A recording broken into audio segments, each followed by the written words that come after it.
Dobrodošli u još jednu epizodu CrowOpsa. Ovaj put ćemo dakle govoriti o 6. generaciji borbenih aviona, koja je već debelo u razvoju u raznim državama po svijetu, kao nasljednik trenutne 5. generacije, koja je tehnološki vrhunac operativne tehnologije. Dakle, od 5. generacije imamo borbene avione F-22, F-35 i kineski J-20 kao operativne borbene avione. Rusija razvija svoj Su-57, ali moram podsjetiti dakle da to nije operativni avion. Postoji do sada samo jedan avion u konfiguraciji za serijsku proizvodnju, tako da je on još jako daleko od operativne službe. Da bi razumjeli kako su ideje 6. generacije evoluirale i kako se razvijaju, moramo se malo podsjetiti dakle nekih izazova i problema sa 5. generacijom borbenih aviona. Samo po sebi vrijeme njihovog razvoja je izuzetno dugo.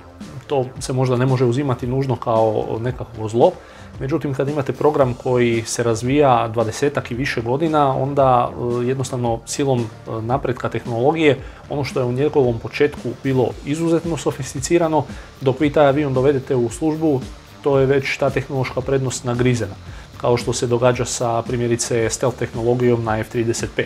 Što je avion dulje u razvoju, to će kraće vremena imati tu tehnološku nadmoć nad ostalim suparnicima koji tu tehnologiju još nisu doveli do operativne službe. To je donijelo neke promjene u načinu razmišljanja što se tiče 6. generacije, ali na to ćemo se naknadno vratiti.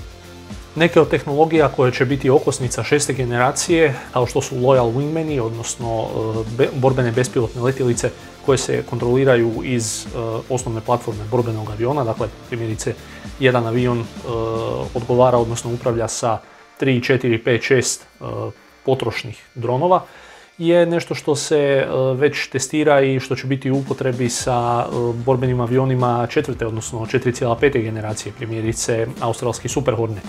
Takvo curenje tehnologija na starije generacije zapravo nije novo. Slično se događalo primjerice i sa nekim tehnologijama 5. generacije poput AESA radara koji su prvi postali operativni na borbenim avionima 4. odnosno 4,5. generacije na japanskom Mitsubishiju F2. Slična stvar vrijedi i za umreživost. Postojeći programi razvoja 6. generacije borbenih aviona su u tijeku u više zemalja svijeta. Sjedinjene države su odmakle najdalje, one su čak i letjele sa tehnološkim demonstratorom 6. generacije, što je javno potvrđeno u rujnu, međutim nikakvih drugih podataka nema. Ne postoje slike, snimke, u nikakve detalje se nije išlo čak ni kada je let izveden, tako da zapravo ne znamo da li je to isključivo nekakav konceptualni ili tehnološki demonstrator, da li je to možda prototip samog aviona, ali u svakom slučaju nešto što bi trebalo oblikovati 6. generaciju u SAD-u je poletilo kao stvarni funkcionalni avion. U Europi se razvijaju dva tipa aviona, Francuska, Španjolska i Njemačka razvijaju FCAS, odnosno Future Combat Air System, a Velika Britanija, Italija i Švedska razvijaju Tempest. Uz njih programe imaju i Kina, Indija, Tajvan, Japan i Rusija. O većini ovih programa ima izuzetno malo podataka, tako da se ne može nešto pretjerano u njih ulaziti, ali se možemo više posvetiti upravo ovim američkim programima, dakle, koji se razvijaju i za mornaricu i za ratno zrakoplovstvo, koji nam daju neki uvid u ideje koje su evoluirale u Sjedinjenim državama na temelju iskustava upravo s 5. generacijom. Dakle, izgleda da se želi odustati i odmaknuti od te priče gdje se jedan megaprojekt dodijeli jednoj tvrtki koja ga onda razvija narednih 20 godina i onda se u to trpaju nevjerojatne količine novaca i što naravno dovodi do kasnog uvođenja u službu, do stalnih nekakvih problema koje treba rješavati da bi se flote unificirale, dovodile na određeni standard, postizale pune operativne sposobnosti i tako dalje. Dakle, sve su to neki problemi s kojima se primjerice F-35 suočava.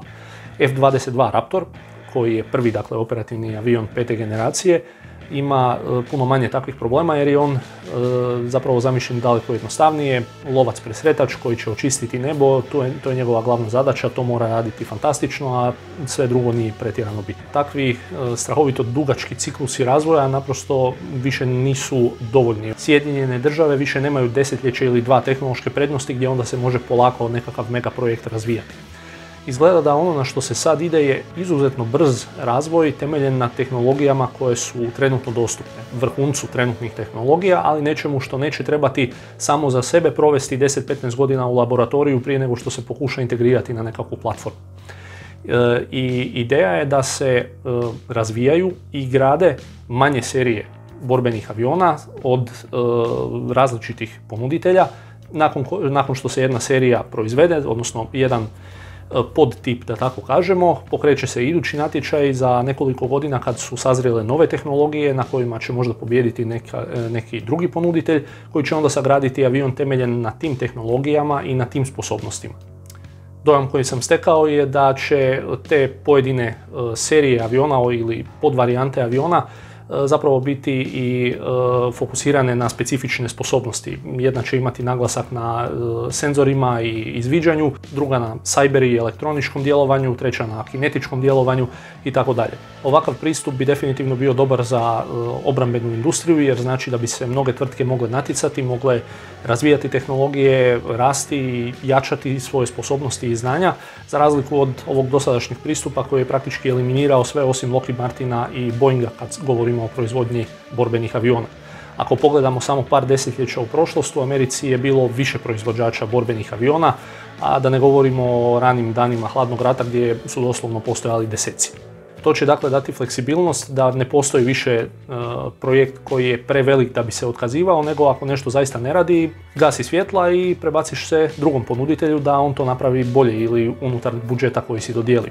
Recite mi u komentarima što mislite o ovom pristupu, da li je bolje ići ovako modularno sa većim brojem ponuditelja, sa možda manje revolucionarnim avionima, ali sa vrhuncima trenutne operativne tehnologije, ili je možda ipak bolje se razvlačiti po 10-20 godina sa jednim mega projektom koji će donijeti revoluciju.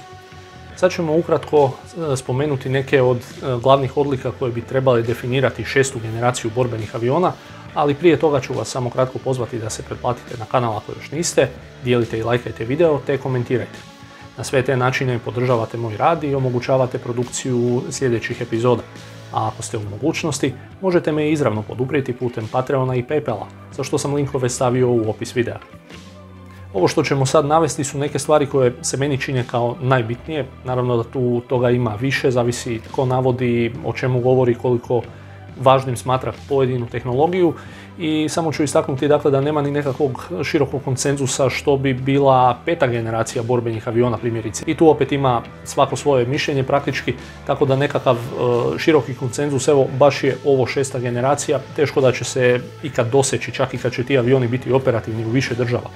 Ali ovo nam može dati jednu ideju što očekivati kao revoluciju za iduću generaciju borbenih pilota. Dakle, na prvom mjestu bi definitivno stavio umjetna inteligencija koja će pilotu pomagati u izvršavanju borbenih zadaća, u letenju samog aviona, korištenju oružja, selektiranju informacija, tako da pilotu doista dolazi ono što je najbitnije i da se može u potpunosti fokusirati na vođenje borbe samim avionom, ali jednako tako će biti u stanju upravljati borbenim bespilotnim letjelicama koje prate avion kao loyal wingmani. Povezano s umjetnom inteligencijom je i izuzetna umreživost. Odnosno avioni će ne samo moći primati i slati podatke sa različitih platformi, nego će ih procesirati i onda ih dalje distribuirati na ostatku mreže, ali i funkcionirati kao komunikacijska i zapovjedna čvorišta. Uz pomoć tehnologije umjetne inteligencije možda će jedan borbeni avion biti dovoljan da upravlja cijelom zračnom bitkom u kojoj bi sudjelovale bespilotne letjelice, drugi avioni 6. generacije, avioni 5. generacije, pa možda i 4,5. generacije. Umjetna inteligencija će omogućiti da avion bude optionally manned, odnosno da nije nužno da je pilot u avionu, zavisi od tipu zadaće, a opet povezano s umjetnom inteligencijom i umreživošću, trebalo bi imati i sposobnosti cyber napada. Dakle, ne bi se morao oslanjati na potporu drugih platformi i elemenata, već bi sam avion mogao u toku zadaće izvršavati ciljane cyber napade na infrastrukturu neprijatelja. Drugo što će biti izuzetno važno je modularnost samog aviona, odnosno neće više biti samo izmjena oružja, nego i senzorskih paketa. Čak i kabina, jednosjed, dvosjed možda za neke specifične, specijalizirane zadaće ili bez pilota. Povezano s tom modularnošću je i virtualna kabina koja je već demonstrirana što se tiče Tempesta, gdje neće biti nikakvih instrumenata, nego će se kabina, odnosno instrumenti, virtualno prikazivati kroz kacigu pilota. Još jedna ključna odlika su dakle Loyal Wingmani, odnosno prateće bespilotne letjelice u različitim konfiguracijama za različite misije koje su potrošne i jeftine. I na kraju ću spomenuti i oružja usmjerene energije, odnosno energetska oružja koja bi trebala činiti i sposobnost aviona 6. generacije da se brani, dakle da obara neprijateljske rakete, ali potencijalno i da napada ciljeve. Takva laserska oružja bi se mogla i kontejnerizirati i smjestiti u postojeće borbene avione, kao što je nedavno i demonstrirao Lockheed Martin. Ovo su po meni neke od revolucionarnih odlika 6. generacije. Tu postoje naravno i druge stvari, neki očekuju izuzetne brzine, hipersonične brzine, aktivno prikrivanje, nekakav plazma stealth. Recite mi u komentarima što vi mislite, što će odlikovati 6. generaciju i što bi mogla biti najveća revolucija kod tih aviona.